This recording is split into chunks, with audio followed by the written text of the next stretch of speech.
Hello and welcome to day 5 of NaNoWriMo. Um, Today was a really busy day. I didn't get a whole lot of writing done. I did get some. I am currently at 10,997 words. So I've written about, I don't know, 1,500 or so. My goal was about double that. So I did not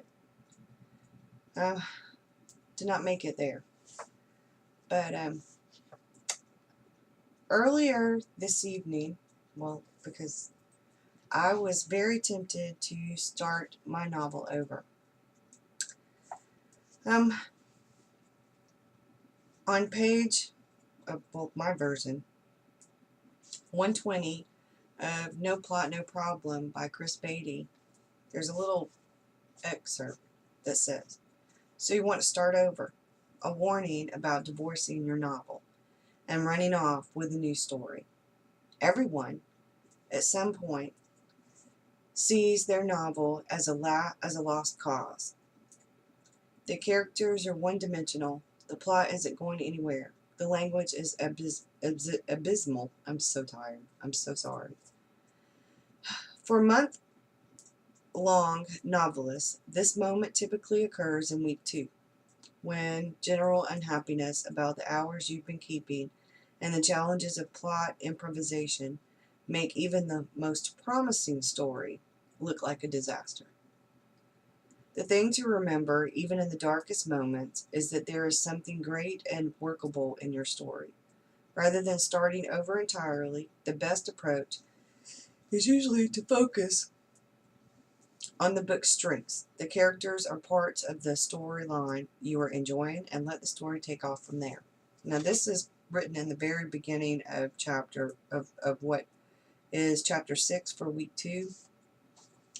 Because he suggests a few things towards the end of week 1, like start a novel notes file, keep the story to yourself, don't delete, italicize, and he gives,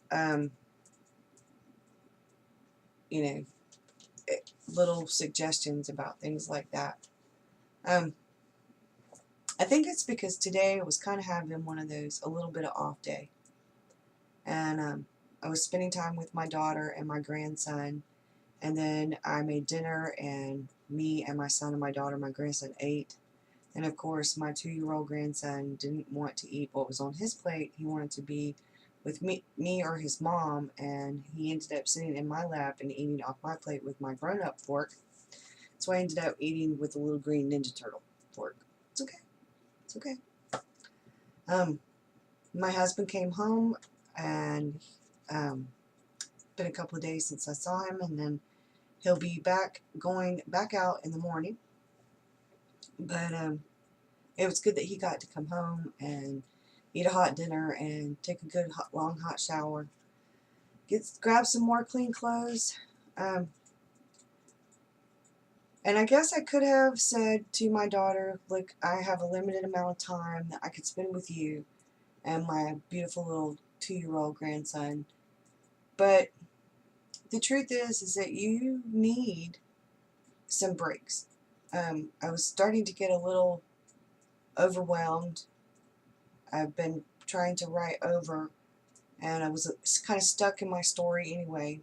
And when she came over, I was taking a short break. I had just started watching an episode of Haven, and so instead, though, I got to watch my 2-year-old grandson come running in the kitchen with his arms like this, yelling, Mimi, Mimi, and that face, that face. I waited so long for me to hear him say Mimi that now when he says it, it makes me feel so good. And I couldn't have missed that, and I didn't want to. I got a little frustrated towards the end of everything because I had made cookies, and I had made dinner, and the dishes were piling up, and I had laundry to do. My husband was coming home. He had called, and I was like, oh my God, I have all this stuff to do, and my ADHD and my anxiety kicked in at the same time, and I got a little And that happens. I have adult ADHD, and I don't take medicine.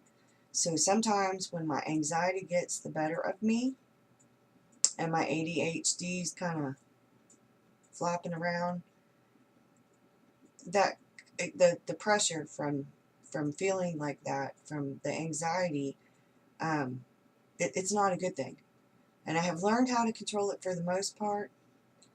But my daughter said that when my grandson got home, as soon as his hand, as soon as he touched the bed, he was out.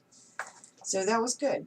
I had a good day. I only wrote like 1,500 words, pretty much, like almost 1,500 words, I think, or somewhere right around there. I haven't written it down on my calendar yet, so that's why I don't know exactly.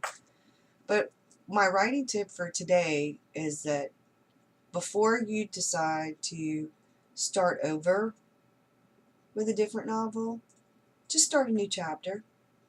For what you've written already, start a new chapter or a new scene and go from there. Don't just go from there. Keep your characters, keep your plot, keep whatever it is you're working on, and just kind of start on a whole new page and go from there. But don't delete anything. If you need to open up a new file and or a subdocument or whatever it is you need to do, that's fine. But don't delete your work. I keep saying it over and over again. Don't edit. Turn your inner editor off. And I'm not reminding you as much as I'm reminding myself not to turn that editor on, because I'm not deleting words. The whole point of this is to get the words on the page. If they're crappy words, then they're crappy words. If they're great words, then they're great words. But whatever you need to do to keep your inner editor turned off, do it. No editing. Now they're NaNoWriMo rebels, and that's great if it works for them. But personally, I use NaNoWriMo for a new novel because I have all these ideas floating around, and if I were like already had a novel I was in the middle of working on that had a date, I had a deadline that I had to make, I would be a rebel. Do not get me wrong. If I was working on a novel already and Nano was coming up and I had to get my novel done, I would be a rebel. So just remember what, we're almost to the end of week 1, and that enthusiasm and motivation is going to wane a little. We're going to get on the second week, and that means more work, and a lot of us are tired and we feel like we need a little bit of a break, and but it's okay. It's okay to take a little bit of a break. And I look at it this way: if I don't win NaNoWriMo, that's okay. It's okay if I don't win. I don't feel like I will have failed, because as long as I get my words on the page and I don't quit, I'm not a failure. I have accomplished my goal of writing and getting words on the page. As far as I get, the better. The further I get, the better. So if I get 50,000 or more than that and I win NaNoWriMo, then wonderful. It's wonderful. But if I don't, and then that's okay too. The truth is that this is supposed to be fun. It's a month of literary abandonment, and it's a month of getting the words on the page. And in those 30 days, you want to get as many words on the page as you can, because in December or January or in April or whenever we do camp, if that's what you do and you edit this novel, you're going to need to delete a whole lot of words when you're in the editing process. So the more words you have, the better, because maybe some of those words will be really good ones, and you'll want to keep some of them. So good luck with day 6, and I'll see you guys tomorrow. And right now, my character has told her cousin about Adrian cheating on her. She has, now it's a new day, and her brother are talking, and she's turned, she has another tarot card. She's picked a new one. She does it every morning. It's part of her morning ritual. She does it along with her coffee. She drinks coffee and pulls a tarot card. And the next tarot card, it was Death and the Wheel of Fortune, and she's pulled the Empress. And so that's my next chapter, and is the Empress. So see you tomorrow. Good luck.